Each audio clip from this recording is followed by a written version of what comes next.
Le talk franchise. Parole de franchiseur. Les franchiseurs, effectivement, sont à ce micro. Le talk franchise en direct de Franchise Expo Paris 2022. C'est la dernière journée de ce salon. Et nous accueillons avec un grand plaisir Benoît Chambon, cofondateur de La Côte et l'Arête. Bonjour. Bonjour. Avec La Côte et l'Arête, on va rappeler en quelques mots le concept de l'enseigne toulousaine à la base. Oui, tout à fait. C'est un concept de restauration traditionnelle basé sur la viande et le poisson, avec une cuisine 100% faite maison et avec des produits frais. On fait de la viande maturée nous-mêmes dans des caves de maturation qu'on a dans les restos. On a des viviers à homard, on a des grandes cuisines ouvertes et des bars centraux. Et ensuite, il y a aussi le fait que tous les restaurants soient différents au niveau de la décoration. On met un point d'honneur à ça. Et alors du coup, il y a combien de restaurants aujourd'hui sur le territoire français ?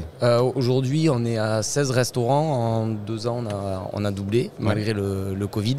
Et pour l'année prochaine, maintenant, on accélère vraiment le développement. Vous parliez de décoration, elle se fait en concertation avec les franchisés ? Alors, pour chaque restaurant, ouais. J'ai envie de dire que oui et non. C'est-à-dire que s'il y a un franchisé qui a une couleur qui veut pas forcément parce qu'il ne l'aime pas, et c'est arrivé une fois pour un choix de chaise. Bon, c'est des choses qu'on écoute, mais ensuite c'est nous qui apportons cette valeur ajoutée. On a une archi d'intérieur avec qui on travaille et on a 2 personnes sur le poste suivi des travaux et architecture. Quelle est la stratégie de développement du réseau La Côte et l'Arête pour les prochaines années ? Ouais, bon là le Covid a mis quand même un petit frein, mais là maintenant, comme avec les clients, on sent qu'il y a un engouement au niveau des candidats à la franchise qui repart, ce qui est très positif. Là on est à peu près à 2 fois et demi le nombre de candidats pour lesquels on recherche des emplacements que ceux qu'on a, parce qu'on a 4 franchisés, et on sent que maintenant on va pouvoir reprendre justement le développement et le rythme qu'on cherchait, c'est-à-dire à 10-15 ouvertures de restaurants par an, et on pense que d'ici 2023 on peut l'atteindre. Bien, le profil, les compétences des candidats que vous recherchez pour ces futurs franchisés qui vont vous accompagner dans cette aventure ? On cherche des gestionnaires, des gens qui sont animés par la passion comme nous. Ensuite, on leur dit, calmez-vous pour la passion, c'est bien que vous aimiez ce travail, et c'est vrai que c'est hyper épanouissant au quotidien.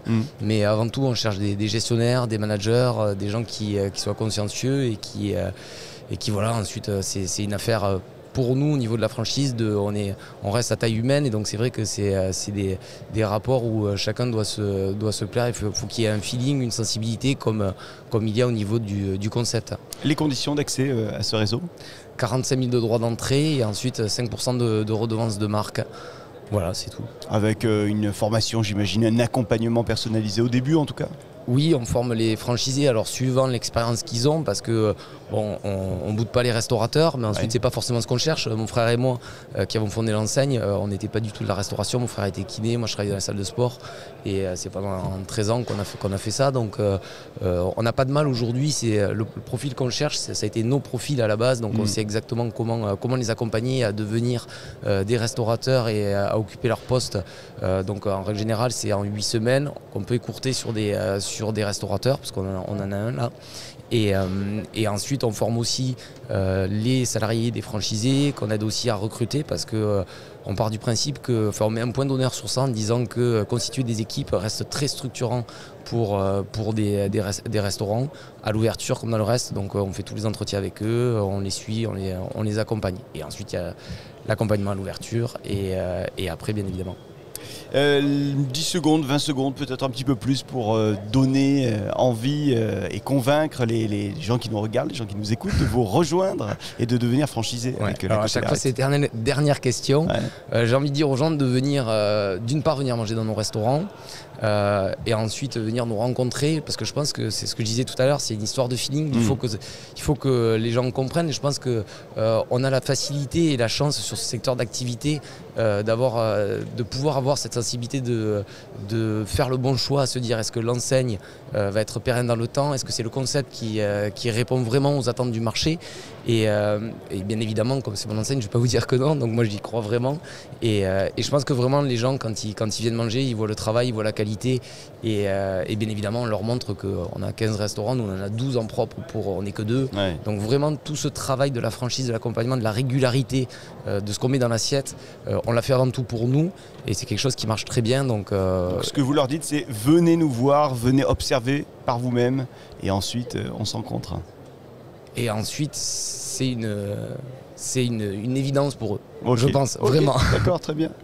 C'est noté. Merci beaucoup d'être venu jusqu'à ce micro. Je vous souhaite une bonne fin de salon. Il reste une journée. Courage, c'est la dernière ligne droite. On va la faire à fond. Merci Benoît beaucoup. Chambon, cofondateur de La Côte et l'Arête. Merci d'être venu à ce micro. Merci, au revoir. Et merci à vous de nous suivre. On est sur les réseaux sociaux et le talkfranchise.fr pour nous regarder, nous écouter et nous partager. Le talk franchise. Parole de franchiseur.